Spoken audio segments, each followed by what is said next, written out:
right. We are live. Yeah, okay. We're back at it again. All right. Are you ready? Yeah, born ready, man. Let's do this. Hey guys, if you want our help in setting up a personalized meal plan or a personalized training program, or both, we can actually do that online for you on our platform and get that done through website, Robin. Yep. So jump on www.lntonline.co.nz, sign up. We'll have the questionnaire, fill that out. We'll take care of the rest. Awesome. Okay. Share some knowledge. Let's share some knowledge. Yep. Welcome, everyone. Welcome to the LNT Podcast. It's a lifestyle. And today's topic, okay, we'll be talking about strength training or resistance training, weight training, whatever you want to call it, and the effect of strength training For performance. for performance. And mental health. Yeah, for physical and mental health. Yeah. So, I think we'll probably start off with physical health initially, because, if you look at a direct correlation between the two, you probably first thing you think about is like, oh yeah, you do strength training to get more strong, Yeah, more muscular. stronger, Yeah, people don't. naked. Yeah, Let's be honest. look good naked. Let's be honest. That's a new thing now. It's just been going on for years. Yeah, we do strength training to look good naked. That's what we're talking about today. Yep. But also later on in this podcast, we'll also be covering the effects of strength training to mental health, which is often overlooked, especially when you look at things like fatigue. We look at depression, anxiety, self-esteem. There's not as much research on mental health, the effect of physical strength training on mental health as opposed to physical health, right? But nowadays it's getting more and more prevalent with that study. I think it's just raising awareness and mental health becoming kind of the big picture now, especially with after COVID and things like that. More and more. To manage. It is. It's just another tool. Of course, it's a multifaceted thing. You're not going to say, the strength training cures depression. No, it does not. But it's such a multifaceted approach, and it's definitely a tool that you can utilize that might be quite useful. Yep, most definitely. Yep. Definitely. So you're kicking off. Yeah. So why do you enjoy strength training or resistance training? Yeah. Or for performance, if you're thinking about. I think so. I think what got me into it initially is when I was younger, it was mainly performance based, because I made a football team, a premier football team at such a young age, and I was 16 playing against 27, 28-year-olds. Yeah. And it was very apparent. It got made very apparent very quickly that I was lacking that concept, lacking that in my sport, and being pushed around, shoved around, and losing 50-50 challenges. I thought about, I need to do something with this, and being naive, the first thing you do is like, oh, I'm weak, so I need to do bicep curls and press ups. And with limited equipment at home, I started training. I bought a pair of dumbbells from Kmart. Yep. Yep, 10 kg each. And I was doing bicep curls, and I was doing press sprints? to improve my sprints. I just wanted, even if I looked bigger, at least maybe you start to believe it. Yeah, maybe the opponent starts to believe, but you believe it as well. Like, I've done some work in the background, and I'm more prepared at least. Yeah. I think, 4 sets of 10 of bicep curls is better than nothing for doing so. That's it. Yeah, keep that captain's armband nice and tight on your bicep. So then what's the difference though? Okay, so 16-year-old Marvin. Yeah. What would be just three messages, and just purely for strength training and development for performance? Yes. What would be your 3 sort of tips that you would give that younger version, and for people that are watching/listening, just 3 things just to enhance it could be power, performance.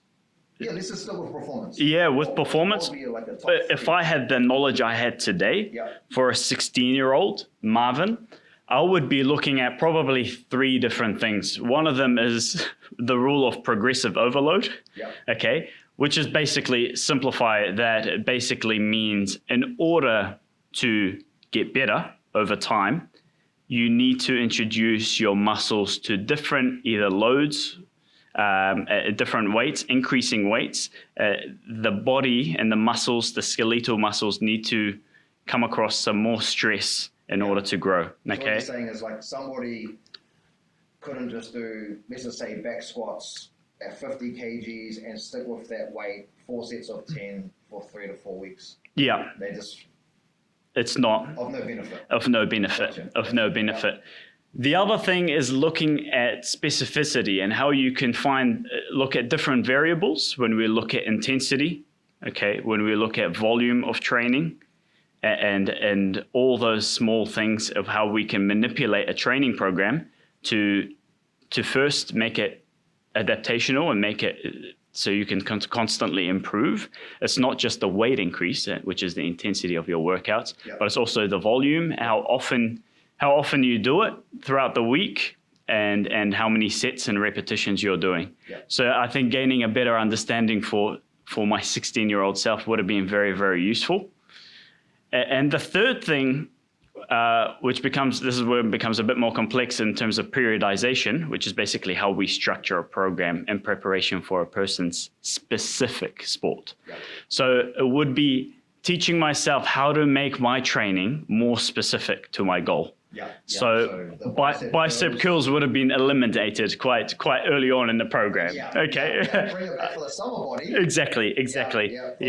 Look. Exactly. To help sprint. Yeah. So maybe building more core power, core strength, building more leg drive, and explosive power through for example, the big muscle groups that we utilize in football. Work your hamstrings and glutes out of curiosity. For sprinting. Not at all. When I was younger, at 16, zero. I trained my core a lot. Well, there you go. That's another good tip. Make sure you guys are working posterior chain, your hamstrings and glutes. That's it. If you want to get faster. That's it. Exactly. So, yeah, I think those rules is progressive overload, at different variables you can use in terms of intensity, volume, and that stuff, and as well as being specific towards your sport. What about do you have any sort of key messages or from your experiences and just literature that you've read indicating percentages that would be beneficial to get someone stronger? Is there a sort of percentage rate that people need to be aware of and how to train just to get strong in the first place? I think, again, it depends on what you're trying to get at and what stage of periodization you're at. You know, if you're going through your hypertrophy phase, for example, you're not going to be pushing weight as high a percentage as your strength phase, which often follows hypertrophy, which we'll talk about. Hypertrophy strength. Yeah, hypertrophy strength. And we'll talk about that later in terms of how you structure it, in terms of if you're looking for, in terms of physical health and how to get the best out of your performance. So when it comes to strength, you're generally going up to as high as, close to your 1 RM or 1 repetition max. If your maximum bench press, for example, is 100 kgs, we're probably getting to 92.5, 95 kgs when you're trying to develop strength. When you're doing hypertrophy, it's a bit of a different concept. You're looking at higher repetitions, which is classified really anywhere with hypertrophy is anywhere between 8 to 30 repetitions. So it is a big range that you're working through, but also you're not pushing as much with strength. Sometimes you're going as little as 1 to 2 repetitions, and the same with power. I think percentages will be, there's no one straight answer in terms of what percentage you push at. It just depends on what stage of your periodization you're in. Yeah, speaking of that, when I did my little stint of trying to pretend to be a fake powerlifter, right? Yeah. The strength of obviously having to go to the high percentage, the impact that it had on my joints was actually unreal. Just how much you feel crushed and allowing for tendons and ligaments to actually respond to that load. Yeah. So then when I would switch and go more hypertrophy based with a lighter percentage and go for more sort of metabolic demand, that actually felt better on my joints. That's just my personal experience. I'm not sure if that happens to everyone. But when you run those heavy strength cycles for a long period, Yeah. I found switching to hypertrophy was actually a nice recovery phase. Interesting. For the joints, yeah. Interesting. Yeah. That's an interesting concept. And actually, Tudor Bompa, who is a Romanian strength coach who trained many Olympians and many gold medalists, he discusses that in terms of his periodization.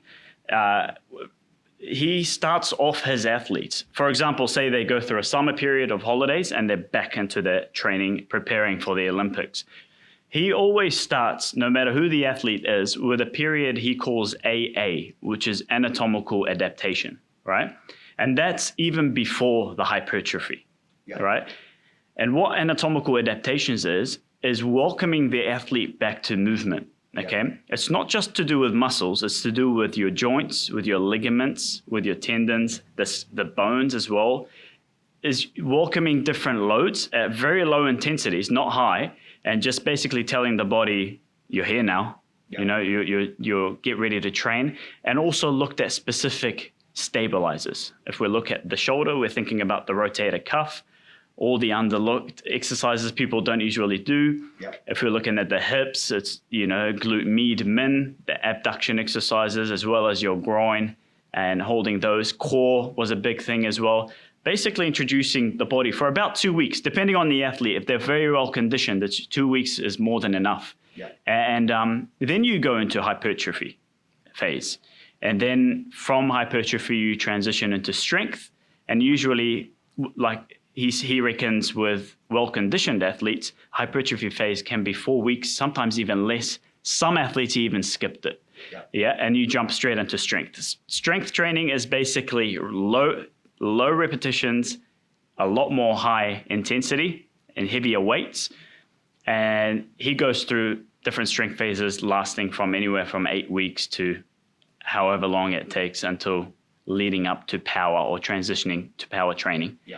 Power is basically you're still keeping some strength components, but you're adding some plyometrics and explosive movements. It's that basic rule of thumb. If you want to be explosive, you train explosiveness.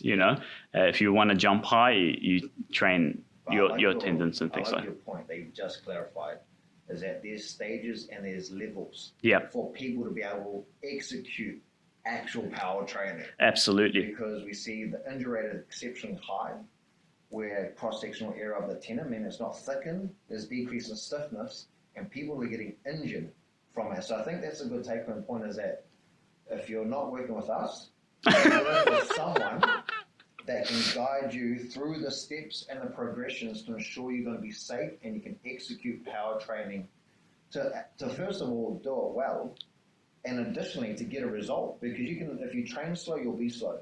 Train fast, you'll be fast. I like that. I like that. And that goes with that law of specificity again, doesn't it? So it's a stage by stage, and now we see a lot of different campaigns in different gyms, not to call anyone out, but they jump into quite, I guess, complex movements. If you're performing a snatch, or even simple things or simpler things as kettlebell swings and things like that, they're actually quite explosive exercises. And if you are a desk worker and you're sitting in the office for 6, 8, 10 hours a day, and you finish work, come off, and jump into a gym where you do a 45 to an hour long exercise of explosive movements. A lot of it is just getting a sweat on, endorphin release. You're doing step ups, you're doing box jumps, you're doing lateral jumps, explosive stuff. You sound like a aerobics class. And it is a lot of gyms have done that. And for a conditioned athlete, that's fantastic training and great metabolic conditioning for them. But for the desk worker, or for someone who's fairly sedentary at work, you have to think about what's happening to your body and all the structural systems of your body. You're taking them from one end of the spectrum. Of what, being stiff, rigid, adapting to that rigid position for a long time.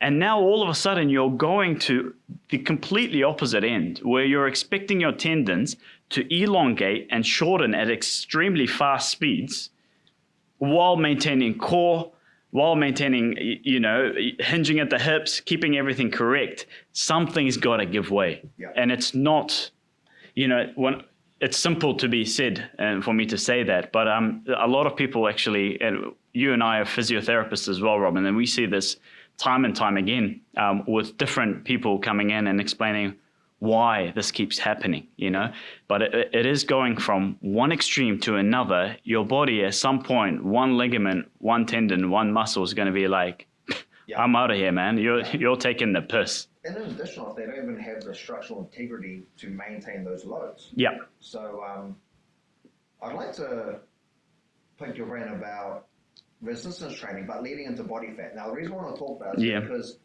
if I'm sedentary, I'm sitting down, let's just say, and I'm not offending people, just want to paint a realistic picture here. Let's just say 110 kgs, not really doing much. Yeah. Right? So then what is the total impact that my body weight on plyometric power work's doing? And then how could people actually utilize resistance training, and does it actually have an impact on decreasing body fat or changing their body composition? Because would you have to go through the stages to drop body fat and body composition? Yeah, resistance training do that for people? Absolutely, it can. It's one of those questions. It's very funny because everyone has their own opinion on fat loss and everything. The truth is, all exercise can lead to fat loss, and at the same time, none of the exercises can lead to fat loss. You're either it's a multifaceted equation, and you're looking at only one part of it. Yeah. You're looking at the output. Okay, it doesn't matter what the output is. Yeah. You have to focus on the input as well. Now, right? So if you're training and you've got one particular regime and one particular exercise methodology, whether you like to run or whether you like to lift weights, if the inputs part of the equation is not correct, or if you're eating a calorie surplus, you are not going to lose weight. Yeah. Okay? It's as simple as that. There is no one exercise that favors another. Okay? That being said, though, with resistance training, the cool thing about it is it's a double-edged sword. Okay? So because it's like a bonus. Okay? Because when you're training with resistance training, you are burning more calories, right? You're raising your metabolic rate. That speeds up, and there's plenty of evidence to suggest after lifting weights, up to 8, sometimes a day after, your metabolic rate stays high. So you go to the gym for an hour, you lift some weights, do your exercise, leave, your metabolic rate stays high. Yeah. Stays elevated for a certain amount of time after that. Okay? That's the first benefit.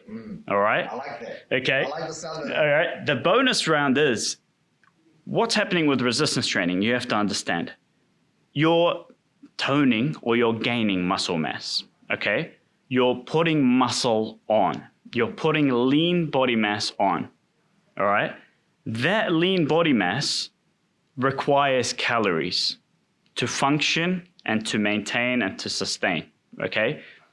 So all of a sudden, your basal metabolic rate, which is basically how many calories you need every day just to stay level, not doing any activity. That's your basal metabolic rate, okay? That goes higher, okay? Because every single one of those extra muscle fibers requires more calories and requires calories, right, to be used. Basic rule of thumb, there has been some research on that. For every 2.75 kgs of lean muscle that you put on, 2.75, is an extra 300 calories a day of you sitting and just being yourself. Yep. Okay? Obviously, it differs with different populations and depends what you're doing throughout the day, what you're eating, and different genetic predispositions.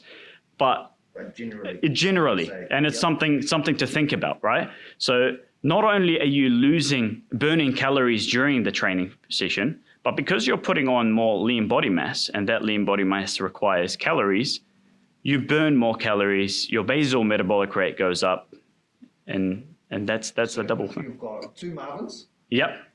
One Marvin, day to day, let's just say, is 80 kgs. Yep. 20% body fat. Mm-hmm. and then you've got another Marvin that's also 80 kgs, but 10% body fat, so more lean body mass. Correct. So we could say that individual, that Marvin, will burn more calories over a week, more so, just sitting, Just doing the office doing work, the exact same so level of easy to keep activity. lean. Absolutely. Yeah. Absolutely. You're burning more calories for doing the exact same thing. Yeah. And that's the beauty of it. Whereas aerobic fitness Yeah. and exercise, which is basically your running, your cycling, rowing, and everything in between, your HIIT, high intensity interval training, fantastic for burning calories, and it has many, many different other benefits. Yeah. But it doesn't have the fact that you are, it's not optimal for gaining muscle. And so you're not actually having that same effect as opposed to resistance training. So that's the cool thing about it. When you think about fat loss, like I said, your diet, your input, and how many calories you're taking in is critical. Yeah. Critical. But it is cool concept to think about that when you're thinking with fat loss, resistance training has that added effect, that bonus. So if we put muscle on, Yep, if you put muscle on, you can keep leaner. Easier, right? absolutely. Fantastic. Exactly. You know a little bit about appetite and what resistance training does to appetite and changes in appetite and things like that. Well, so some of the literature, so when we're talking about like leptin and the hypothalamus and secretion that's being released. Yeah, That's you've laid out some crazy words right So there. basically, Leptin. What the hell's leptin? It's just a hormone that can regulate or suppress appetite. And then this is all based in the brain. Yeah. And the hypothalamus is saying, look, release these, you're fine, you don't need to eat, as an example, right? So supposedly that's what happens when you do resistance training. So this is literature. Now, but my personal experience is, because when I'm reading this, I'm like, I don't quite agree with it subjectively. Mm. Because when I train, I eat. Yeah. And then when I don't train, so for those you don't know, I had a bit of a stint off from training because I had other things I had to take care of. And my appetite actually decreased. Whereas when I do train, I tend to eat a lot more. Yeah, it's interesting. But yeah, I know everyone's different. Yeah.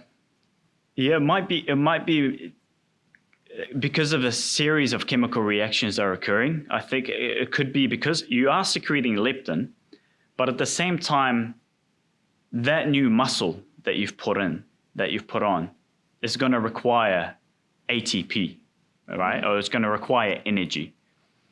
Where is it going to get this energy from? It's going to be asking your body for nutrients to take in. So I think there's a range of different neurotransmitters and synapses and chemical reactions occurring that, yeah, leptin maybe in the short term, you might not want to eat anything, but in the long run for continuous training, your body's going to be like, hey man, we need some more energy to keep this, keep this muscle on.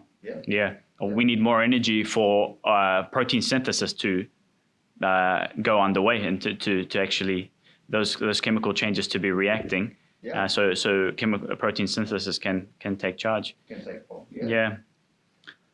So yeah, that's very, very interesting comment you make there with appetite. It's for me, I think I definitely eat more when I'm training. But yeah, for that first period of time, after training, the first hour or so, I'm shut off completely. I don't want to eat. I'm in there. Yeah, you are. So you're matching with the literature. It makes sense. It also talks about like the gastrointestinal tract in the stomach, like causing a flushing effect where the nervous system actually blunts that, and that's what suppresses the appetite, and that's why you can get like a hangover effect. So the hour, where me, as soon as I literally finish training, I'm super hungry, starving. That's interesting. And I'm interested, anyone watching / listening, if you guys actually get the same response, and if you are similar to me, can you shoot some of the research through so we can actually read up on the contributing factors? Because I know there's a physiological response of why it can suppress the appetite. Yeah. And I'm wondering why some people would eat more.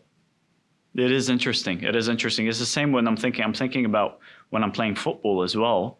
There's no way in hell after a game I'm gonna be able to eat anything for about an hour, maybe 90 minutes. Yeah. And then I get this massive surge of hunger coming in, and then I really need to eat something. Yeah. So gastric secretion's gone. Yeah. So you're ready to eat again. That's true.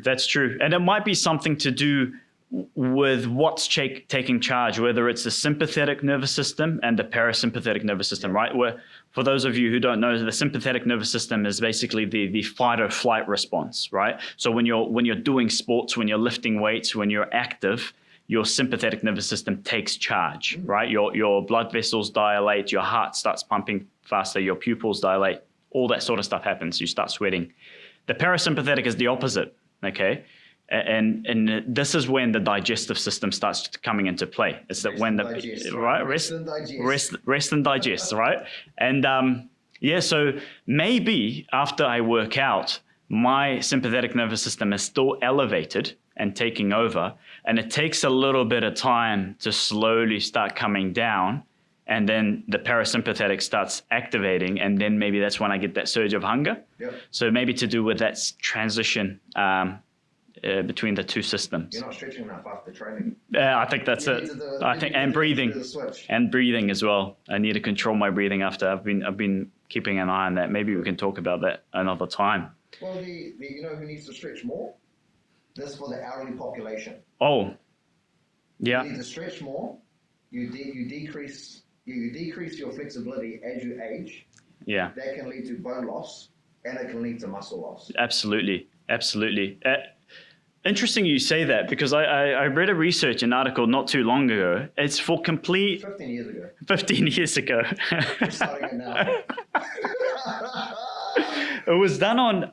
It wasn't done on elderly. I think it might have been done on elderly population, but it was done on beginners who don't rookies basically when it comes to resistance training or weight training. Less than a year. Yeah, less than a year. Okay. Not that experienced, and all they measured is flexibility, and just doing resistance training. So not stretching. And for beginners, You mean just going through a full range of motion? Yep, full range of motion. They did squats. They did movements with hip hinges like deadlifts. They did upper body exercises and things like that. And then they tested, I think, flexibility after 6, 8, and 12 weeks, and it was actually improved. So it just shows you and it just makes sense with those office workers and desk workers, because you're so sedentary. Any sort of movement you do is going to be beneficial for your flexibility, for your strength, for your basal metabolic rate, for fat loss, everything. It covers all ends, right? Like all case mortality and morbidity is reduced with exercise in general, not just strength training, just any form of exercise, right? So that's a huge pointer. So, but it was funny with the flexibility, which is all they did was lifting weights, and they got more flexible. I was surprised by it, because you think about my sitting position now. Yeah. I'm bent at the knee. I'm flexed at the hip. Even my forearms. My elbow. I'm bent. I've got certain structures in a limited position. Yeah. However, when I raise my hands up, doing a shoulder press as an example, I'm extending and lengthening everything out. Yeah. So there's no surprise. But I will argue about you saying, like, all exercise is good for you. Now, I reckon resistance training, where it does have its benefit, is going through the full range. Because you think about a running position, we treat a lot of runners as well and train them, that you're in a shortened position, quite flexed, upright, rigid. You don't go through full range of motion at the hips or the knee as well. Correct. And that's where we're getting like tension imbalances for individuals. So if you are a runner or sports that you're not going through a full range, I think adding resistance training into the regime, like as accessory work, I see, is essential. That's nice. I like that. That's a good point, actually. I didn't look at it from that point of view, or even having a stretching regimen for those runners, which I don't do. You're shocking at it. We go through phases where we enjoy stretching. I think. Now that we're getting a little bit older, we cherish it a little bit more, but still not enough. Yeah. I'm just worried about muscle loss. Yeah. Well, what do you mean? I'm sure there's a technical name. What? Sarco something. Sarcopenia. So sarcopenia, where you get as you age. What do you know? What the average loss is? Oh, yes, I do. Decade. Yes, it is. So as you get to, so sarcopenia is basically loss of skeletal muscle with advancing age. That's the definition of it, which happens to all of us. Okay, not me. Not me. Okay, so from the age of 30, we're both in our 30s. Okay, I think for every decade from the age of 30 is around 8 to 10% per decade. Yeah. And then when you hit the age of 50, every decade then onwards is 10 to 15%. Now we are talking about gen pop. Yeah. So this is untrained individuals. Yeah. Has there been literature on trained individuals though? I'm sure there is. I haven't looked at it. Not too Yeah, sure. I haven't looked at it at individuals, but it's a known. There's plenty. Well, plenty. okay, I've got a story. Yeah. I've got a story. So I used to call her Nana Dale. Lovely lady that I used to train. Nana Dale, the old Nana She Dale. was awesome. She was gorgeous. So I'm just going to quickly paint a picture. She was about 5'5". Trained with me for a while, but beforehand actually had DEXA scans done. So we looked at lean body mass, and she had osteoporosis. So basically inflammatory disorder of the bone, but also bone loss. Yeah. So osteopenia as well. Osteopenia. So So we will hand in talk hand. about that as well. Yeah. So for Dale, because we actually had a measure, I strength trained her. She's like, I like doing this variation. I said to her, to be honest, what you need is you need strength training and you just need to get extremely strong. So at the time, she would have been 66. So Wow. not young. And long story short, strength trained her for 12 months. No, sorry, 24 months. We redone the scan again, DEXA scan. She had no loss. Now, to be transparent, Wow. we didn't gain muscle. We didn't gain any bone density, but we stopped the loss. And up until that point, when she was getting her every scan every 2 years, from the age, it was late 50s, she said she had continuously had a loss. Well, if you think about it, Overload. absolutely. You said 66 years old, right, at the time, and you mentioned 24, right? So for every decade from 50 onwards is 15%, Yeah. right? So her being her, likelihood, if she never trained, she would have lost considerable amount of muscle mass. For 2 years, you would have probably lost up to 3-4% of your muscle mass. Yeah, So for her to maintain is a great It was feat. huge. I did. So just to clarify, I wasn't in the strength training. So she ended up eating more, which was great. She felt better. She slept better. But my whole point was that she was walking mildly active, but she wasn't loading.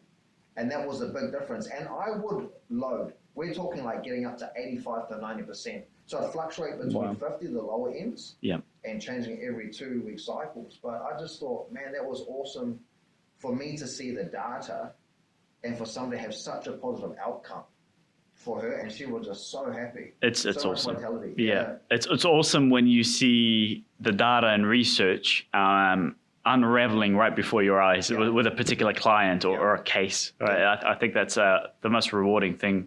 And being realistic, it's a lengthy process. 24 months. 24 months. Yep. But then she was more than happy to continue. Yeah. Good technique. She built up her confidence. So then the rest of her quality of life will improve long term. Yeah, long term. It's a lifestyle. Yeah. You mentioned brushed over osteoporosis, which is when we're talking about the elderly population. Not only skeletal muscle with sarcopenia occurs, but also osteoporosis, which is basically the bone mineral density reduces, and the cortical structure of the bone changes and becomes more brittle and weak. Again, plenty of research, randomized controlled trials have been taken to show that resistance training, it's a no-brainer. It helps with changing the cortical structure of the bone maintaining and controlling and reducing that loss of mineral bone density. Yeah. Okay. Because impact, right? It is impact. It needs stress. Yeah. Like a fracture. Exactly. It's called Wolff's Law. Basically, the bones react or adapt to the forces that are applied on them, or the forces that they are subjected to. Okay. So the more forces you imply on the muscle, on the bone, the stronger it will get.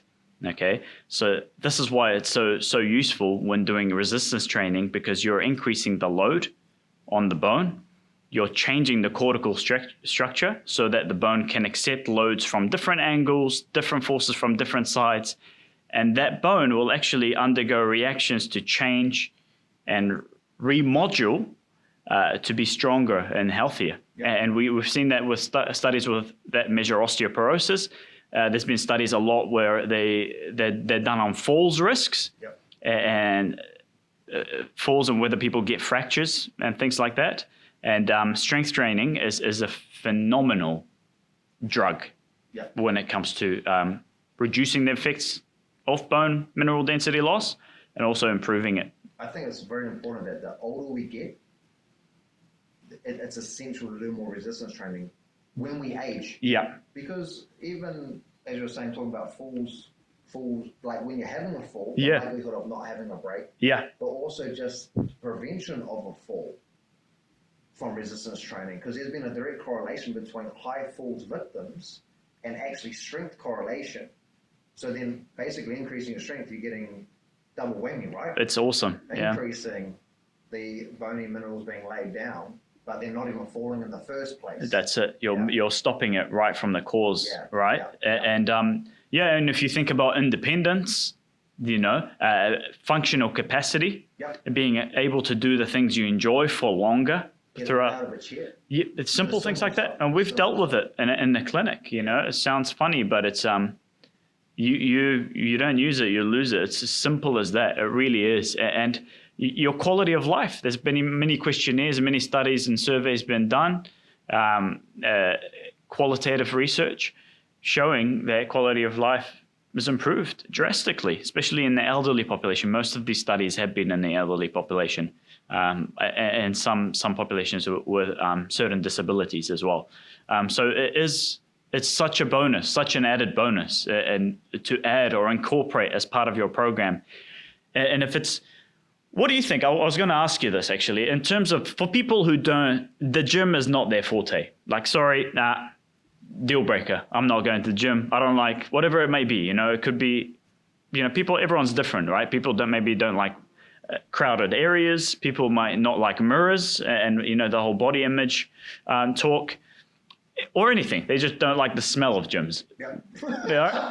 How, if they're, whatever it might be, I don't like the smell of it. All right. So, and they want to. They're listening to us and they're saying, that's true. I am becoming more frail. I am losing muscle. I'm feeling like, I had a hip fracture 2 years ago. What advice do you have? Can they do anything at home? Straight off the bat, yes, most definitely.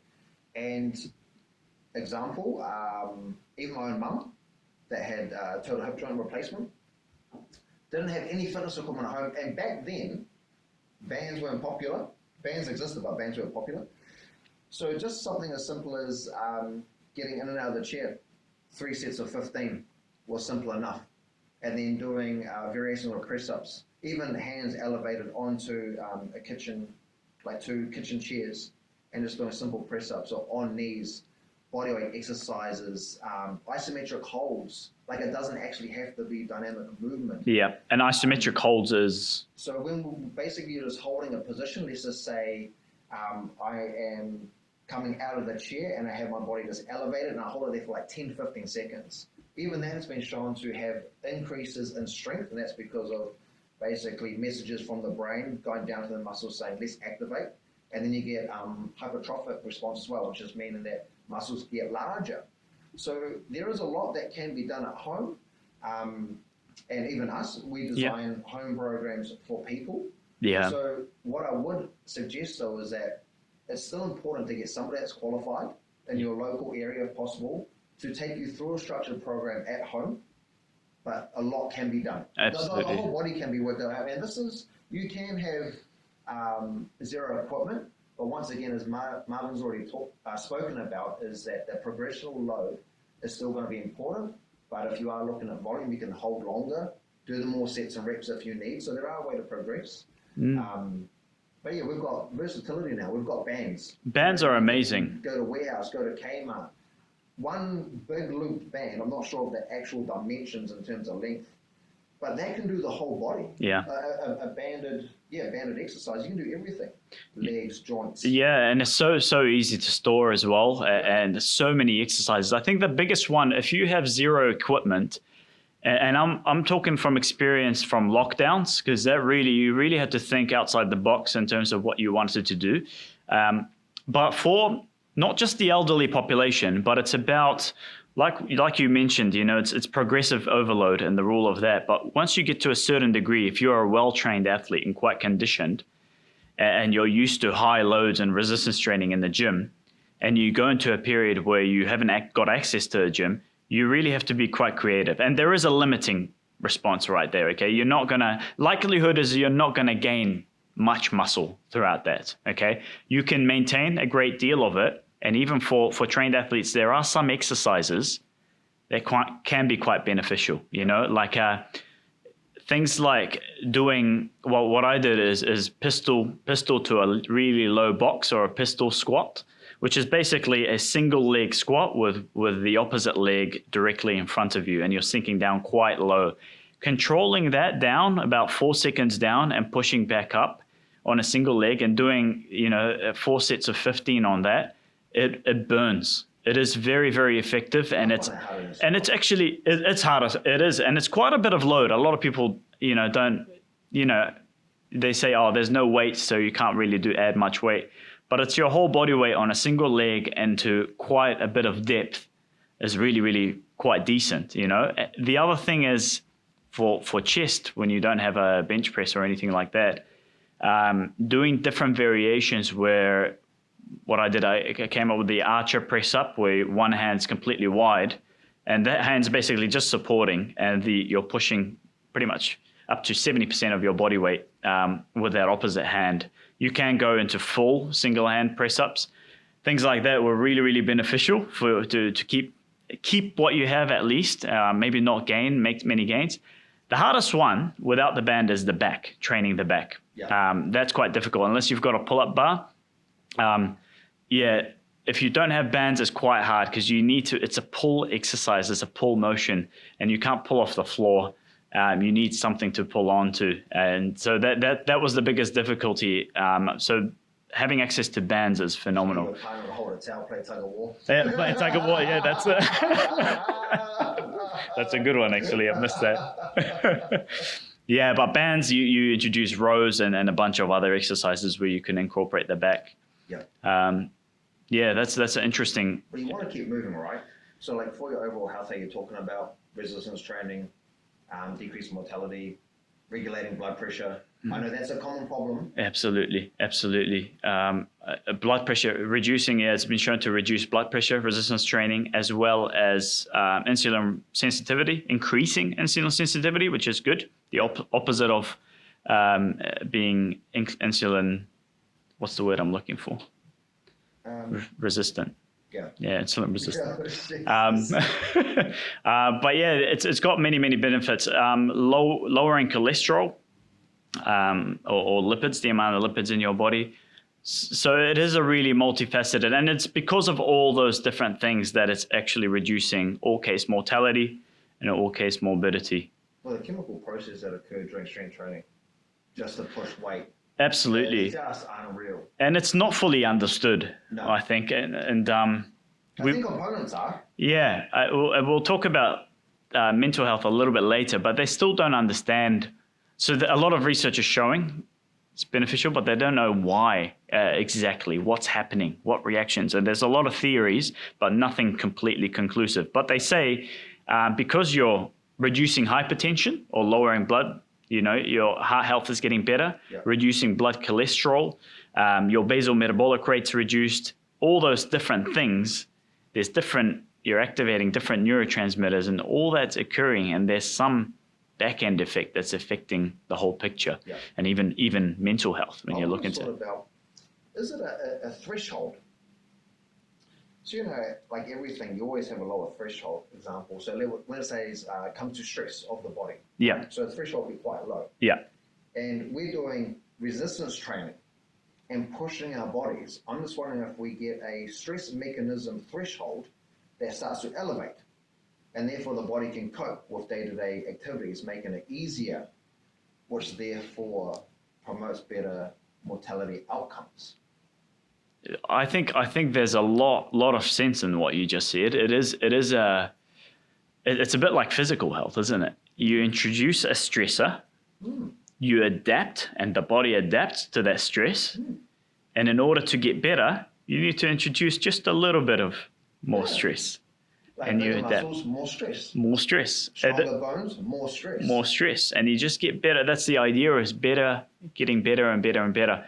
And I think there's a lot in that. I haven't looked at research specifically on that. There's a lot of theories in that, but it's the same. I guess it's the same with any type of exercise. Even when you're doing aerobic or cardio, it's funny. When you're really pushing it, you're reaching close to your VO2 max, or which is like you're getting close to your maximal heart rate capacity. It's funny what goes on in your head. I find. A lot of the times where I do the yo-yo test or the beep test, which is basically a test measure for how fit you are, cardiorespiratory. And it's funny the amount of things I have to block in my head. Like, I'll do the yo-yo test and I'll look around and I'll be like, oh, actually, there's 6-7 players have dropped off. It would actually be okay if I dropped off now, And I'll run a little bit, then I'll push it, then I'll cancel it. I'm like, no, subdue that thought, cancel, come on. And then I'll be like, you know what, my right hip's actually a little bit sore. If I stop now, I can probably tell the players and my coach and stuff that I was bothered a little bit by that. Hence, I didn't really push myself completely. I could have done better. And it's constant. And the more you get closer, you edge closer to your VO2 max, these become more and more frequent and harder to subdue, to an extent where it's like, nah, I've done it. And sometimes I question after stopping, I'm like, what, did I physically stop or did I mentally stop? And when I improve, when we do after preseason is done and I do the test and I improve in the yo-yo, again, I question myself, did I physically get better or did I mentally, am I getting better with handling stress? And it's the same with resistance and weight training, I think. And I think obviously it's probably a little bit of both, but yeah. Yes. Many a time in the gym. I've had those battles. Yeah. And now just thinking about it, that I can definitely tell when mentally I bail. Yeah. And physically I bail. It's always one of the two for me. Yeah. Easy. If I'm not mentally there, man, I'm 2 or 3 reps shy. So then I'm only training, let's just say 60, 65%, where I should be training at 80, 85. Yeah. And I know it. It's like, what came first, the chicken or the egg, right? Is it the mental or physical that got freaked out first and left the show? Yeah. And then other times, man, I can push until the body's just breaking. It's interesting. It's definitely, the older I get, the more I think about that. And I think, we'll talk about what we think about mental health as well, and self-esteem and building resilience with the gym. I think it's a big component, and it's something I've experienced personally. I'm sure you have as well, because we've talked about it before. But it's definitely interesting. Yeah. In terms of physical changes, we know that there are, when we do strength training, the muscle's getting larger, so the cross-sectional area of the muscle gets larger. There's something we call neovascularization, which is the buildup of new blood vessels around the muscles, okay? Because like I said, Oh, that also happens with fat cells. what happens with fat cells? You get the same new vascularization. Yeah. So that's why when obese people drop weight Oh. and they start to excrete, that's why their blood pressure can actually Exactly, settle down. exactly. So you can it's clear all out the blood lipids. vessels. Yeah. Absolutely, yeah. So neurovascularization, like you said, it's not just the energy coming in, because the muscles are going to require more energy. They're like, oh, let's build more roadways, right? And let's build more roads to get to that muscle, but supply oxygen, supply nutrients for that muscle. Yeah. But it's also for clearing out the toxins and the lipid and the triglycerides and all that. Yeah. So it's a full cycle, and that's why it's so useful. More reason to be healthy. More reason to be healthy. Absolutely, absolutely. So a lot of things are happening, as well as in your muscles, your bones, your structure completely, and also immune system's huge. Absolutely. Particularly during winter. Yeah. Shopping Lots, seasons. way less people. If you deadlift, you get sick a lot less often. Yeah. That's it. If you're training, resistance training, fantastic immune system modulator. Yeah. Really, really good. The other thing is interesting point. I've read research about this. Is they again, it was with beginners. I've been looking at people who haven't been introduced to resistance training, and all they looked at is the central nervous system, okay, which is your brain and brainstem, spinal cord, and the effect that has with strength training, and What sort of effect? Like a so what they did, it was interesting because they looked at complete beginners, and this is they call it the honeymoon stage when you're a beginner, because you make so many gains and it's so good, and I miss it so much, and I can never get back to it, man. The honeymoon phase, the pump you get. lifting your 5 kg. Exactly. dumbbell. And then you get massive results, right? And it was interesting because what they looked at is strength. They took a group, and I think it was 4 to 6 weeks, the first 4 to 6 weeks of training. I think it was actually maybe more than that. They took a group, they did squats, proper resistance training, and then they took another group on an exercise bike. Okay, with moderate resistance exercise bike, where you need to push a little bit, right? And they looked at muscle mass gain and strength gains. Okay, after 4 weeks, 6 weeks, and it was almost identical, not statistically significant, right? From these guys doing bike, you're just cycling, and these guys are squatting with a great methodology of training program, controlled, led by professionals. And they're doing, so it just shows you that first stage when you're, starting out, and you should be glad and excited and motivated to go in. Don't be, because you're going to make gains like no other before. And it's going to almost be day after day. You're going to get stronger. You're going to feel stronger. And I think it was really, really nice to see that. And the circumference of the quadricep and sizing was not statistically significant, almost exactly the same. No changes at all between the cycling and the squatting group. And it just shows you in the initial stages, no matter what you do, you're going to get great results. Now, obviously, the rules completely change when you get to a certain level where methodology and structured programming and what we talked about, periodization, is going to yield fantastic and much better results than just cycling your whole life. But No offense to cycling. no offense, yeah. Yeah. But I thought that was there's a good take-home message from that, because So for anyone that's starting out, just get into anything. absolutely, if you're quite deconditioned, it doesn't matter what you do. Do what you enjoy, and even if it's body weight training and things like that, you're going to get great results and positive results through that. Another thing about the research was what they found, and this was done in different studies as well.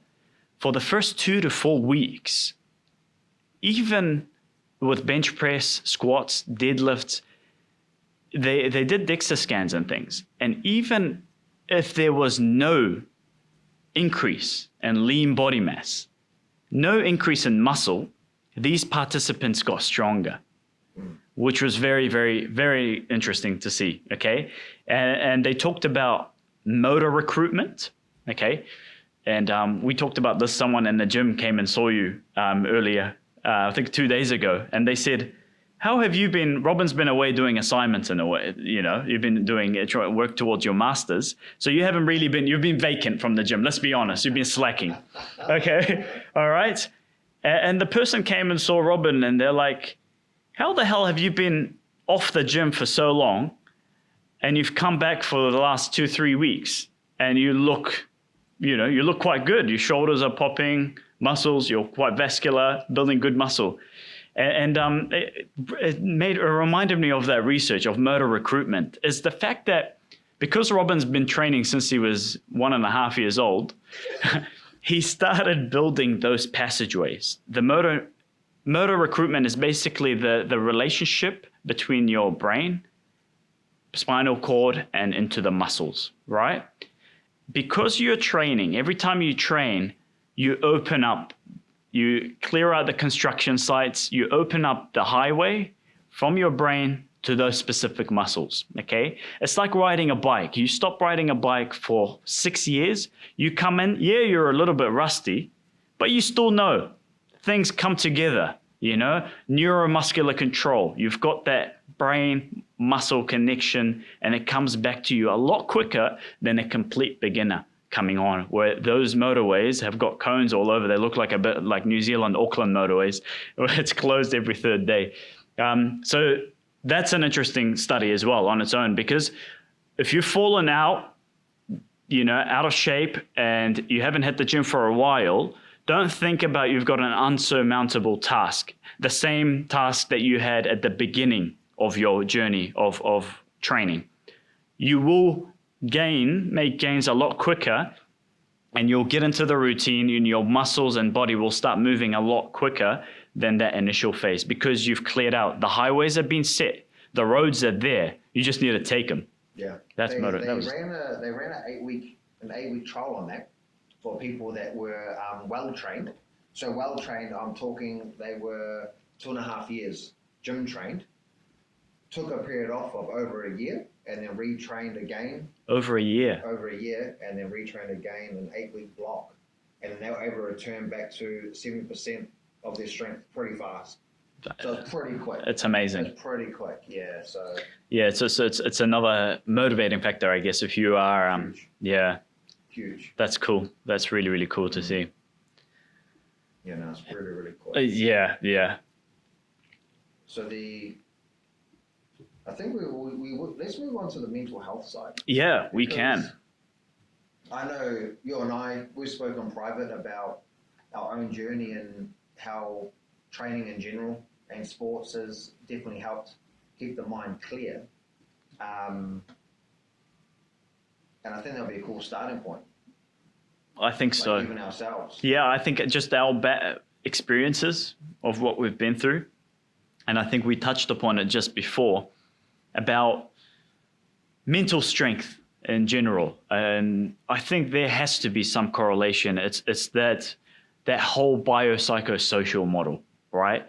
And there's got to be some correlation. It's like a Venn diagram, right? It all correlates and touches upon. If you going through stresses in the gym and you're doing resistance training, you're pushing towards the limit, and sometimes you stop short. The next day you improve and you get that extra rep. You tell yourself, hey, I could do it. I didn't think I can, but now I could, And then you're like, no, that one, how much can I push? Yeah. How much can I really push? And I think there's really some correlation to do with your mental state as well. You're going through a stressful time. You're fighting with your boss or having relationship problems or whatever it may be. Don't know if there's any research on it, but I think there is some correlation in terms of what you've overcome physically translates to what you could overcome mentally.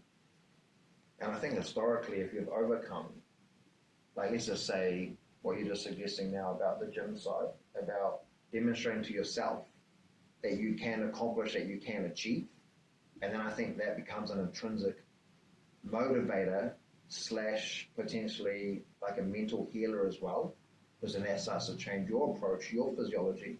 So, if I'm here sitting with you and I'm slouched and I'm feeling low, but if you've had enough wins in your life, and I feel like sometimes this is including training, just those micro ones, got 1 kg on the squat, I went up half a kg on a bench press, whatever it may be. I think you reiterate those as being, okay, I'm victorious, I'm empowered, you stand different. And I can't remember the TED talk. I will try to find the name about the lady that talks about the physiological response about being upright, up tall, champion stands like this, where even for men, testosterone actually increases. Wow. And they call it a power stance, like this or like that. And I think for me personally, and maybe other people, that resistance training does that. You do a back row, you're up tall, you feel empowered again. So maybe you're getting those physiological changes. Maybe you are getting those different like endocrine responses where those hormones are saying, yep, you're the man or you're the woman. Yeah. That's so interesting. The testosterone increase with posture and doing the champion posture and all that. That's 4 minutes. Holding, yeah. Marvin and I will actually find the doctor's name. She's awesome. I thought you were going to say Marvin and I will actually be like this for the rest of the podcast. Just 4 minutes. 4 minutes. So if you are feeling unempowered, it's been shown that if you in this position where I've got my hands on the hips, proud, upright torso, you do that for 4 minutes, then walk into a meeting. Or walk in to have that conversation. Walk into the bedroom. Walk into the bedroom, and then afterwards you'll be hands up like that. Give me a second, sweetheart. I'll do my 4 minutes, get my chakras aligned. Yeah, that's interesting. I know that hasn't been shown for anxiety or worry or depression, but I think if we start to put things into context, we could say, okay, let's start using that and see if it actually works and that's effective for people. Absolutely. And it's multifaceted. I think it's not just the fact that you're in the gym and what you do. A lot of the times, and I think you'll agree with it, is with the clients that we come in, it's actually turning up to the gym. Majority of the time we see people, they turn up to the gym, they don't want to be there, and how much minute after minute that changes. And by the time they're leaving, I'm sure something happens, because by the time they're leaving, they're like, man, I thought I was not going to have a good workout, not going to have a good time. And I'm so glad that I came and had this workout. And the rest of the outlook I'll have for the rest of today is going to be a positive one. Yep. Right? And whether it's the endorphin release, and there's been studies done on terms of doing that, as well as they took a group to do that, and they took a group to do social events. Because some people associate it, maybe because you were social and we were having a good time, we joked around. And no, the results with resistance training were a lot more beneficial than just being social alone and doing social tasks with friends or other people. So there is something definitely there, whether it's a different neurotransmitters getting into play, or chemical hormonal releases. It's like every cog working together to make this body function optimally the best that it can, and that includes mental clarity.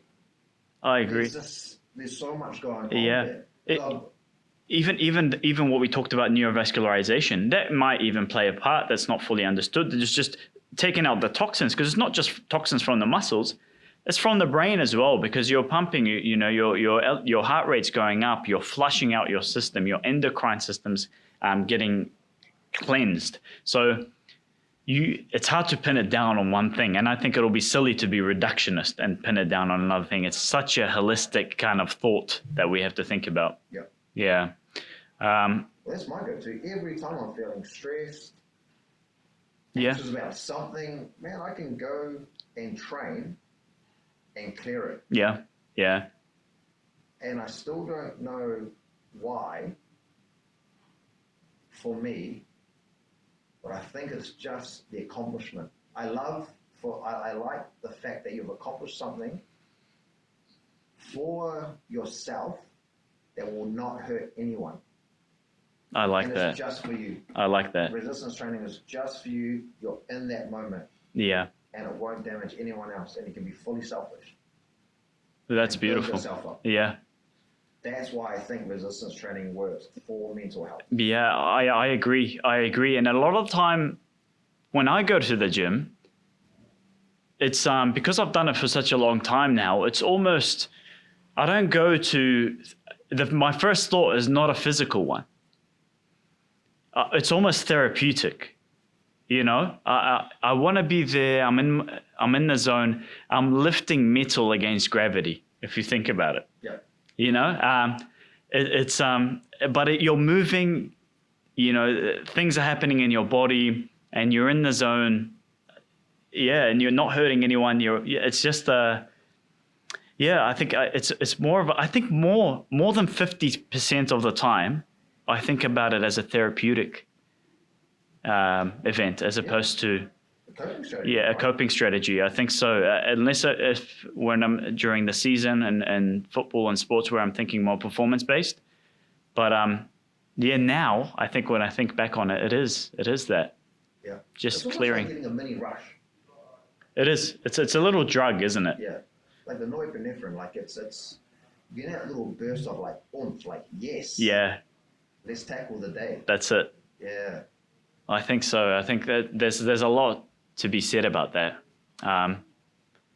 Anxiety is a big topic, and now it's just getting so much more talk in the media, and so many people are taking anti-anxiety medication and everything like that. That's becoming, it sounds like every second person who goes to the doctor is getting some sort of medication to help with their anxiety. So it's definitely a big problem that we're dealing with at the moment. And since we've gone through this pandemic, it's almost, I think it was always there, but now it's more apparent, or I guess the volcano has erupted and everything's out there. It's 1 in 4 in America. It's insane. It's very close to pain medication for a lot of people. Yeah. I think in America, there was a study that showed 50 to 100% of people experience it every day within 24 hours. They get a specific strike where they feel anxious about something or whatever it might be. And it is definitely an interesting topic. And research on strength training or resistance training on anxiety is limited. There is one particular study that showed they compared 3 different groups. One of them, it was just a control group. The other one did high intensity strength training, of quite high. So you're lifting quite heavy weights, strenuous. And the other one did moderate intensity. And then they compared it over a period of time. And it was interesting to see that moderate intensity strength training yielded the best results in terms of questionnaires related to anxiety, which is interesting. I think, if you think about it, I guess maybe for some people it might make sense. If you're, you have a very, very high intensity training, you're lifting a lot of weights and you're quite anxious, you're quite naturally a quite anxious person. And in 2 days' time, you wake up, you do that training on a Monday, then you wake up on Wednesday, you got to go to the gym and you know what the trainer's going to do to you. Yeah. And you're already a bit of an anxious person. I think you might be a little bit off put by it, or it might not suit your forte too much. Yeah. Interestingly enough, it still yielded better results than the control group, not doing anything. Yeah. All right. So it's still better, but moderate was the best, yielded the most, the best results. All results were statistically significant, but that was the one that yielded the best results. So most findings when it comes to anxiety and strength training are positive ones. It didn't see a single research to show the opposite or made people more anxious, which I guess goes hand in hand with what we've experienced ourselves. Productive by any means, any form of strength training or exercise in general. A lot of exercises, a lot of studies showed they compared exercise, like aerobic exercise, with strength training, and a lot of results were quite similar. Yeah. You know, so it is to do with that component of moving your body. Yeah. And makes you feel great. But when these specific studies looked at strength training in general and specifically, and definitely great beneficial results in there. Well, got an example of a guy, I won't use his name. He was feeling down just because quite a young man, but ongoing pain and structural imbalances. Like physical pain? Like, yeah. So physical pain. And then, so just tested him, find out what was going on, resolve the issue, got him lifting. And then we're about a year down the track now, and he's just so happy. And that was through all the strength training. So by nature, he was doing aerobic work, a lot of running. And I said to him, running's very good. It's going to be good for this component of your life. Yeah. But for what's happening with you, structural-wise, we can only resolve it through resistance training. And yeah, I may be biased towards it, but that's just the fact. If something's weak, you've got to load it to get it strong, and there's no way around it. So resolved it all. And I just thought, like, we used to do like sort of the mental clarity and the mental health. This wasn't like a sort of a mental pathophysiological response. This was mechanical that gave him a better mental health outcome of what he would, and I'm quoting this from this guy, is that depression gone. But then that's a good demonstration of, because maybe he can do things that he couldn't do before. So then you start to think about, okay, so what is the limiting factor, or why do people feel anxious or depressed? And then is it the physiological current response that's actually causing that, from that poor posture? I don't know. I don't know, but just like piecing this person and what he can do now, what he couldn't do before, and how happy this guy is. Doesn't have to go on any medication, still strength training, still feeling empowered, still doing really well, pain-free, and lives like such a full-on life now. That's really interesting, and a great point as well, because I guess you have to assess what factors are making the person anxious, or what factors are affecting the person's quality of life. Yeah. And like you said, because it was a mechanical factor that was contributing to his depression or anxiety, mitigating that through strength training would be far more beneficial compared to aerobic training, right? Because like you said, it's like a bonus, right? Because with training and any sort of exercise, you're getting the endorphin release, you're going to feel good and uplifted. But more specifically, you're going to get uplifted from the strength training, but you're also starting to treat the cause of this pain as well, that was causing that mechanical issue that was causing the pain. So you're getting rid of the pain, and you're also making them feel good with the endorphin release that you're going to get from exercise anyway. So in those terms, I think I agree with you that strength training would be more beneficial, because you're having the added bonus. Yeah, it should be a good component for everyone. Absolutely. For everyone. The depression. Yeah, we discussed in the beginning of this podcast, with depression, obviously there's no do strength training, that'll sort it out, mate. Just it is such a complex mental disorder, and a lot of them are not understood as well, simply because there's not much research as they We don't know where it's stemming from. It could be deep. Yeah. I think for me personally, just looking through a scope of like reading through literature, research, and even just my own sort of outcomes, that there's no consequence for just incorporating resistance training as part of your sort of tool strategy to help with anxiety and depression. Even for people that are suffering from chronic fatigue, incorporating resistance training into their toolbox. Absolutely. I think with research, when it comes to depression, there's one literature review that's done recently, and it looked at, I think it was 25 randomized control trials, and every single one of those showed that strength training improved symptoms of depression. Okay, so like you said, you are not doing a bad thing. Like 10 times out of 10, you're going to improve it. You're going to improve your symptoms. So you really have nothing to lose, and exercise in general, all these studies were done with resistance training specifically, and it's done different patients and Also different different populations as well. So I looked at populations with cancer, patients with cancer, which showed some improvements as well in terms of reduction. Populations with fibromyalgia, which is a form of arthritis, again, improvements there, and other patients who are diagnosed with depression. Yeah. So different populations, different sort of demographics. But same outcome. Same outcome. So beneficial. So again, it ticks on that box as well when it comes to depression, and a lot of positivity when it comes to anxiety as well.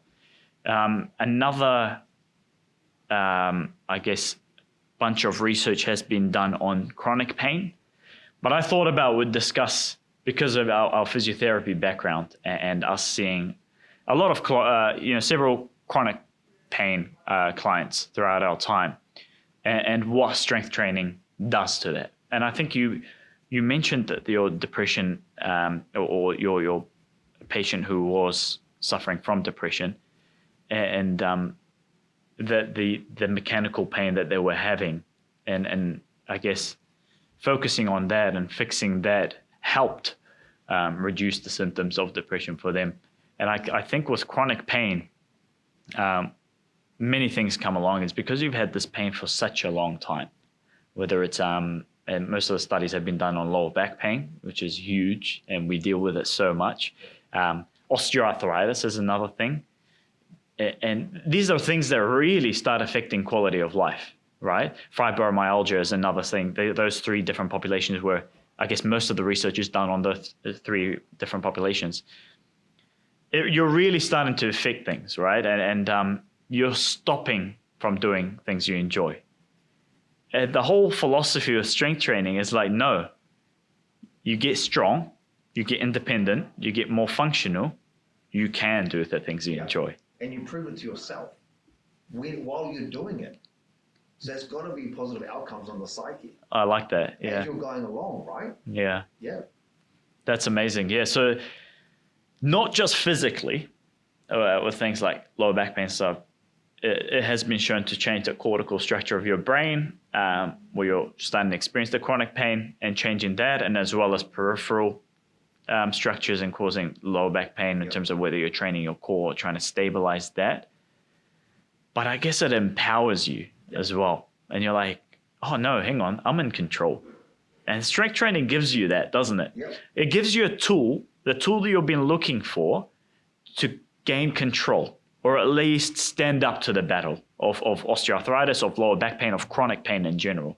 It gives you a tool. So you're not going into a war with a white flag. Yep. You're going there with some dumbbells. And some people also have the correlation between, I can't do that movement. Now, I told you about my handbag lady. Which one? So, handbag lady, don't want to say any names, but was always experiencing lower back pain. And a lot of it was like, she goes, I can't even pick my bag up off the floor. And I said, oh, can you show me? She said, I can't. I was like, no, okay, don't cause any further damage. We already had x-rays done, ultrasound imaging, and an MRI was done from a specialist, indicating that mechanical structures are quite sound. And I was like, okay, well, let's actually find out what's going on. So I did some structural testing, and I did high rack barbell pulls. So rack deadlifts. Okay? Yeah, which is basically a deadlift off a platform. Very partial. Just a tiny. I did the first set, 10 reps, maybe moving 2.5 inches. And I was like, how does that feel? She goes, quite good.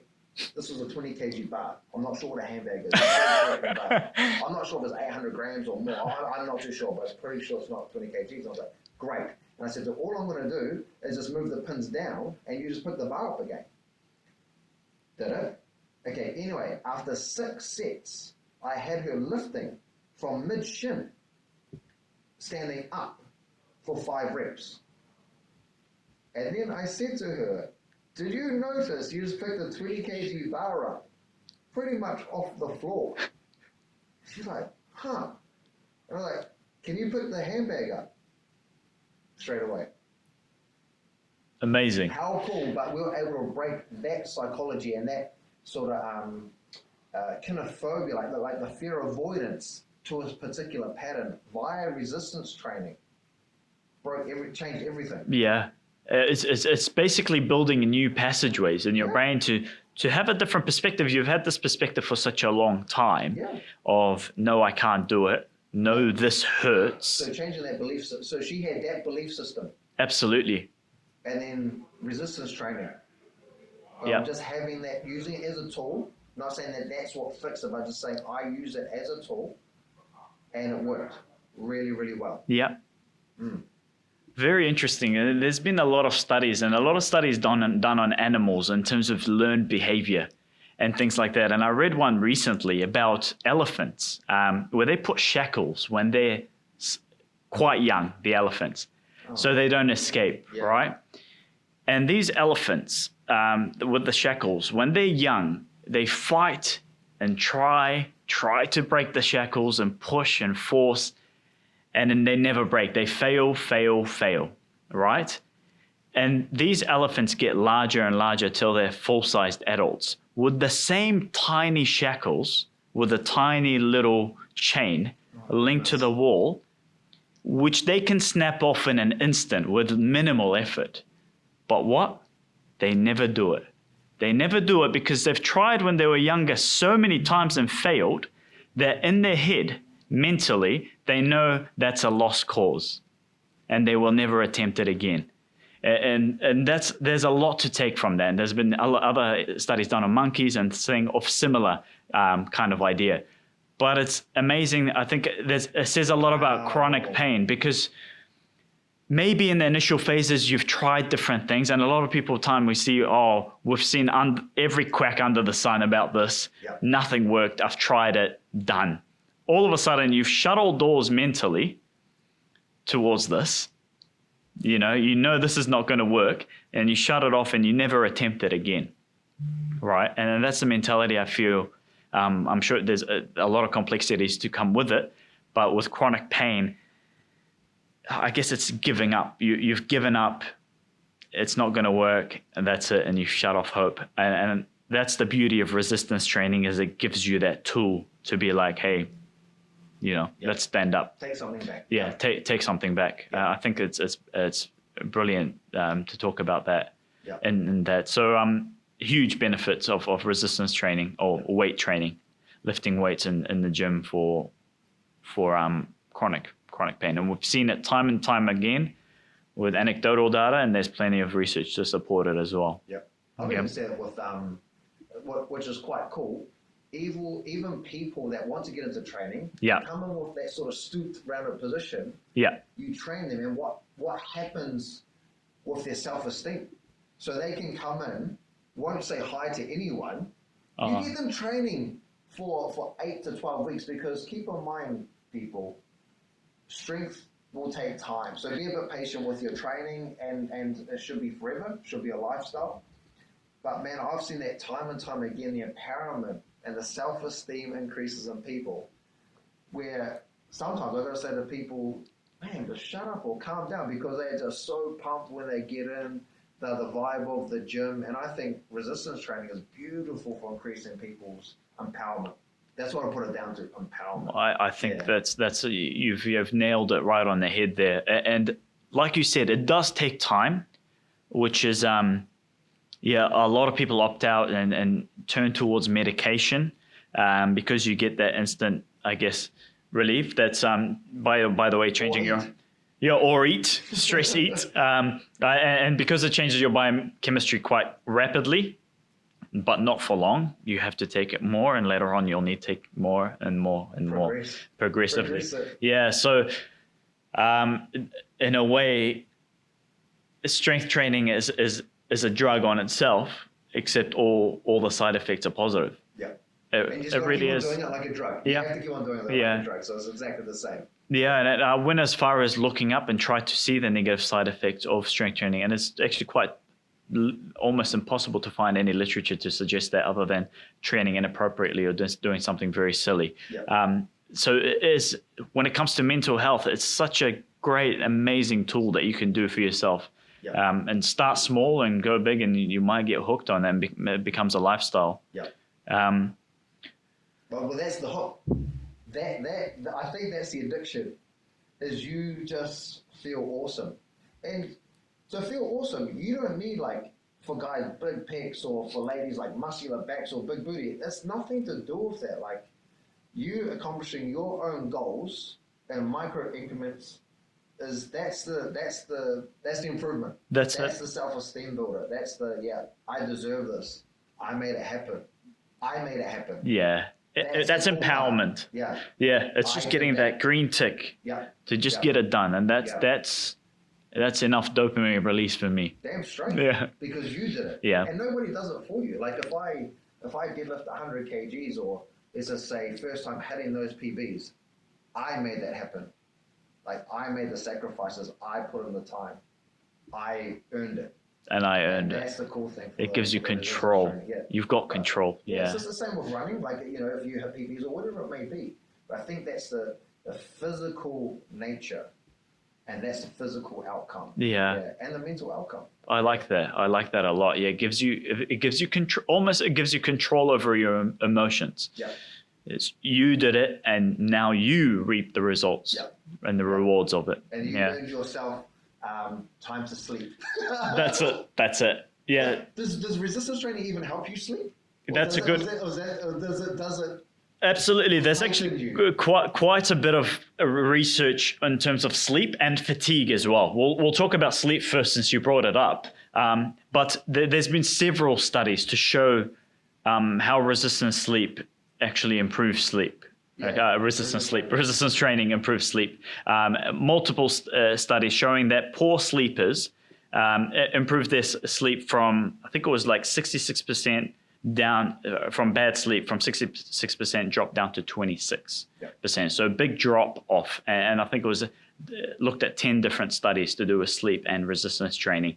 So big improvements in terms of that, which is great, right? I think there are some physical aspects to it, because you're actually burning more energy and you feel more, you're a little bit more tired, and your body needs to recuperate and rest. Yeah. That's one.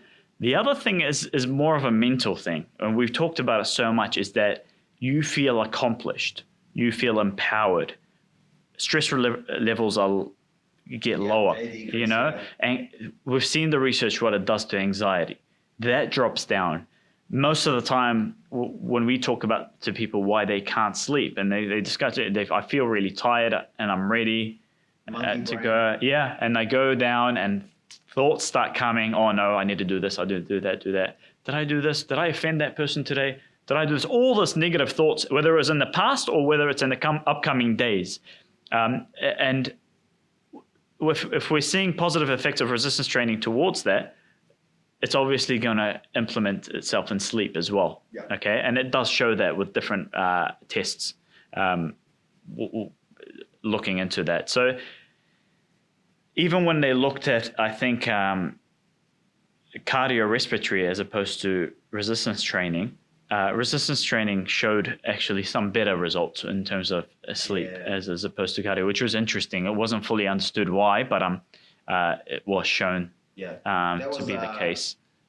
Was it the American Cardiology something conference? It was this year that the research was presented, and it promoted sleep efficiency by 17 minutes with those that did, so that's duration of sleep time, improved it by 17 minutes compared to aerobic training. By 17 minutes? Yeah, resistance training showed improvements. They did 2 different sleep questionnaires as well, so subjectively, but that also showed improvements, and in all their monitoring. That's interesting. More so than the aerobic side. And I'm like, okay, so there must have to be some neural adaptations for that to occur. That's different. That is different, yeah. We're talking about the cortical input neural drive. So there's something there of resistance training. I reckon over the next sort of decade, we will find out. We will clip into it. Yeah. We will clip into it. Yeah, there still needs to be a lot more a lot more research done on that. But another research looked into the intensity again of resistance training. And this time it was opposite, as we discussed with anxiety, being moderate intensity being favorable. With sleep, it's actually reversed. High intensity resistance training or weightlifting. So sort of 80% or more? 80% or more of your 1 RM or 1 repetition max. If you're lifting 100 kgs, it's 80 and so on, or somewhere there in that bracket. Got much more significantly better sleep than those. So if I want to sleep, then I'm going to have to do my 80 kg biceps curls. That's maybe you do your 5 kg bicep curls, you go to sleep, and then you dream about the 80 kg bicep curls. Yeah. My one argument, though, I reckon the timing of resistance training is absolutely vital, though, because I have trained later. So I'm more of an early bird. I don't mind sleeping at 8:30 p.m., but I'm closer to 40, so that might be why. Yes. But I've found and it's probably matching my normal sort of circadian rhythm, which is like sleep cycles, but Mum and I will do stuff on that another time. If I train like 5, 6, or 7 p.m., that messes me up, and I can actually be wide.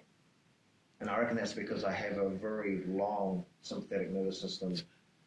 I reckon this doesn't settle very fast. I see. It's interesting because it goes back to that same sympathetic battle with the para.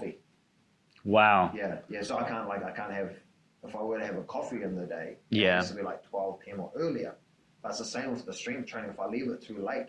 So even during the lockdown, how we're talking about training, even if I were training, like let's just say put the kids down to sleep and have a training session, man, I could be up early hours in the morning. Just so like I'm ready to go. Pumped. Yeah. And that's why I enjoy the strength training, which we're talking about, like increasing vitality, tackle the day accomplishments. And I think I've got a strong association and linkage to that. So then I actually have poor sleep outcomes if I train too late. Too late. I see. Yeah, it's interesting. And I think it is that relationship with the sympathetic and parasympathetic. And if you're, on that fight or flight response during training, it takes a bit of time for that to settle and then transition out into it. But I can still eat straight after. Yeah, and then you can eat straight after. So that's ridiculous. Yeah, so you're going to eat. They need case studies on you. Fatigue is another one actually, and it's huge. Fatigue is. Hold on, like making you fatigued, or if you are fatigued, promoting energy. Promoting energy, the opposite. Okay, as most people, it sounds counterintuitive, doesn't it? But no, it's a lot of studies have been done on fatigue, and fatigue is such a huge concept.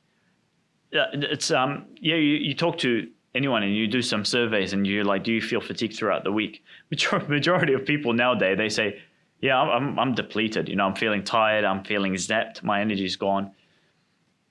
And they've done a lot of studies on this, many studies. Okay, so 70 randomized controlled trials. That's a lot. Okay, 94% of those 70 showed improved or reduced levels of fatigue with resistance training. Yeah. Okay. And again, in this case, they did specific studies showing aerobic or cardio versus resistance training versus control group. And the resistance training group got the best results of reduced fatigue. All right. And it's quite strongly significant results if you're looking at 70 different randomized controlled trials. And it's so, people think, a lot of people say, I'm too tired. I just can't find the time to gym or train or do anything. Yeah. It's actually the opposite. If you do it, you're going to get more energy out of it. You're going to feel revitalized. And you might like this analogy. So Marvin knows, he's met my daughters obviously and hung out with them, but I've got a 10-year-old and a 7-year-old and they love asking questions. So I say to them, look, it's good when you move to increase your energy. And like, how does that work? And I said to them, have you ever seen a swamp? And they're like, yeah. And I was like, mosquitoes, a bit sludgy. And I said to them, that's stagnant. But I said to them, you see a waterfall, moving water or a stream. And I was like, it's powerful, it's clear, it's moving, right? And they're like, yeah. And I was like, that's energy, that's training. I was like, if you don't move, you become stagnant. Everything stops. You get sluggish. Wow. Be like a waterfall. Move. You'll become more powerful. That's like, okay, Dad. I like that. So now they've always trained, but now they've got a good reason when they go into their adulthood. Oh, I will move to feel powerful like a waterfall. I don't want to be like slow, sluggish, have mosquitoes around me like a swamp. Chase waterfalls. That's fatigue. I like that. Yeah. That's a really nice analogy, and it really does support the studies, the literature. And so the more, it's funny, man. If you're asking, if I ask a person and I email 2 different people to get something done, for example, I'll give an assessment to someone. I'm like, hey, can you proofread this, right? And if I give this to someone who's he's got a lot of time in his hands, doesn't do a lot, plenty of time, free, currently not working, out of work, relaxing at home, likes to watch Netflix all the time, all right? Not training. Probably not training. And I'll give this to someone else, okay, who is busy running a business, probably doing some lectures on the sides, full on, got a family with 3 kids, doing that. And I'll be like, hey, could you please schedule some time to read this and annotate it? I guarantee you the busy person will get back to me a lot quicker than the person who is sedentary and not doing anything, has got a lot of time to review that assessment. And it's a lot to do with that. That's another analogy you can see. If someone's busy and active, you tend to lead that lifestyle, and everything's moving and everything's vitalized in your system. You're almost like a catalyst. And I think this is why the results show that strength training, it's almost like you've got a purpose. You go to the gym, you train because you want the results for mental and physical health, and you want to get stronger for whatever reason. You reach goals. You're achieving goals, and that's fulfilling, right? And if it's fulfilling, it's gonna give you energy to want to keep going and go more. Gives you a purpose, right? And I think that's why those are feelings of fatigue or mental fatigue and things like that. It happens more for people who are actually not doing a lot.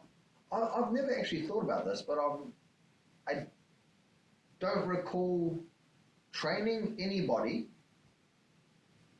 that is tired all the time.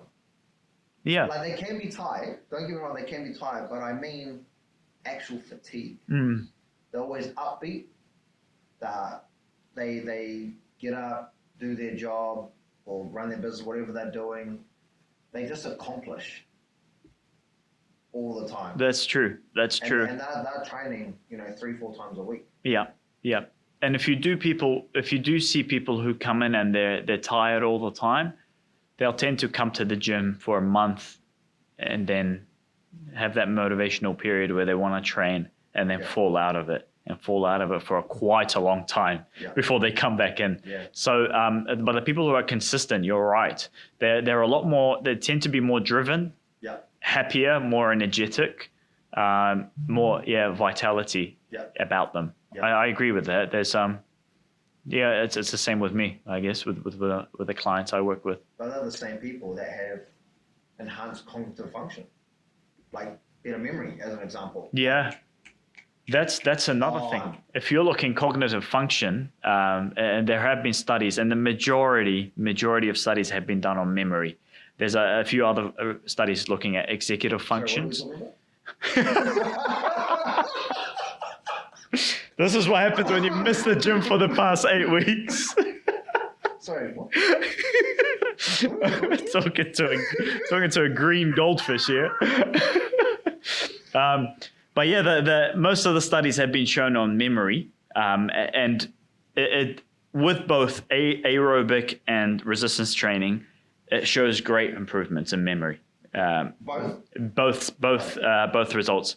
I think from what I recall, I think it was quite similar in terms of gains, what you can do. Not fully understood why. There are lots of theories of what's happening to your body, and a lot of it's to do with the cleansing as well, and recycling and removal of toxins and keeping active neurons and keeping healthy myelin. Yeah. Myelin is basically, if you look at exon is basically how energy transfers or signals transfer from one area to the brain to the other. Myelin sheath helps the transfer of information to be a lot more rapid and efficient. It's basically a sheath that wraps around that axon. They looked at the health of that. It's a lot healthier for people who live a healthier lifestyle, who are training, whether it's staying active through resistance training, weight training, or aerobic, or doing both. And there's benefits all across the board, and they've done it on different populations. Majority of the tests have been done on elderly populations, but there have been studies done on patients with Alzheimer's and different degenerative diseases. Yeah, different conditions.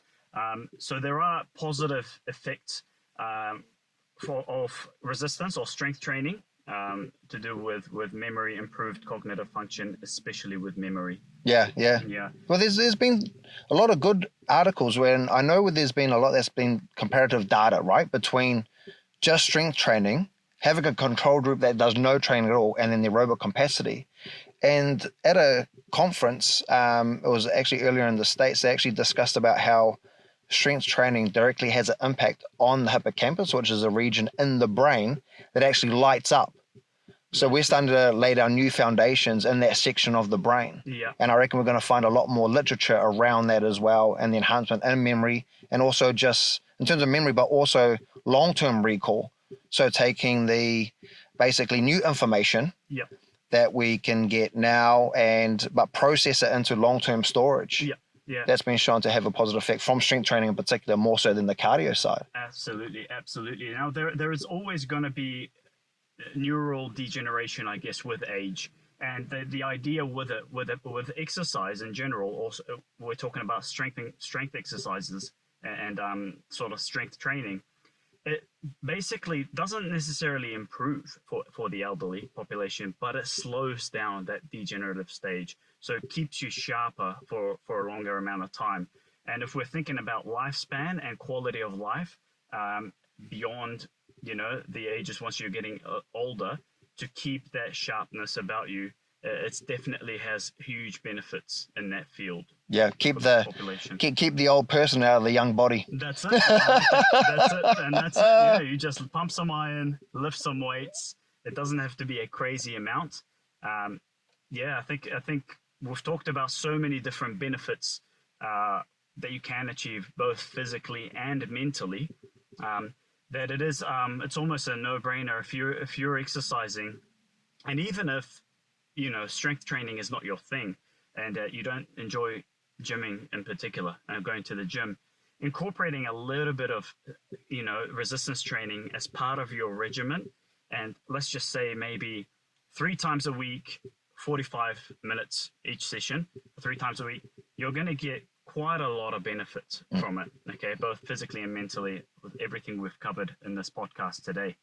And just to be aware of course, we've talked about exercise in general and having lots of those benefits as well, but there are some things that you cannot sort of exchange, right? You can't achieve from cardio training what you get from resistance training, especially with the physical aspect. If you're trying to achieve athletic performance in particular things, if you're trying to get stronger, more powerful, more explosive, there's only so much you can get from cardio, and then you need to kind of transition into some sort of strength regime. Even for accessory work, right? Like you and I work with a lot of people when we're going back to like the performance-based work, right? For runners, as an example, long-term standing, it was like anti-strength work because putting on muscle mass, it may make you a little bit heavier. But now even literature and our experiences indicating that strength work is so much more beneficial for an elite runner to build development and strength of, the tendons, the ligaments, and the other structures that's actually going to support the joints. Absolutely. So I think now we're moving to an era where you're going to get like, I guess, hybrid training, I guess if you want to call it, where strength training will become, if not the primary work, at least accessory work. I would say for everyone through the entire lifespan, all chosen sports, just for optimal function for human performance. Absolutely, yeah. So it is, I guess, you're saying it's improving the whole skeletal structure. It's not just skeletal muscles, and we're not thinking about growing muscles, but it's the ligaments, the capsules, the joint capsules, the ligament and tendons, and everything sort of adapting and getting stronger. And we talked about the bones as well, and sarcopenia for elderly, and improving in that haps. And also we're seeing results in fatigue and mental health as well as sleep, where you're getting better results than as opposed to cardio. Strength training, achieving much better results. So I guess the take-home message is, if you're into it, do it and keep doing it. There's a lot of benefits. And if you love cardio and you just can't leave it, there's many benefits with cardio, but maybe incorporate just a little bit of strength training in your regime. Yep. Yeah. Most definitely. Yeah. I agree. Awesome. I think that's a great way to cap it, really, with strength training, mental, physical. Yep. Cover your bases. Yep. Awesome. Thanks. All right. Thank you. We've done it.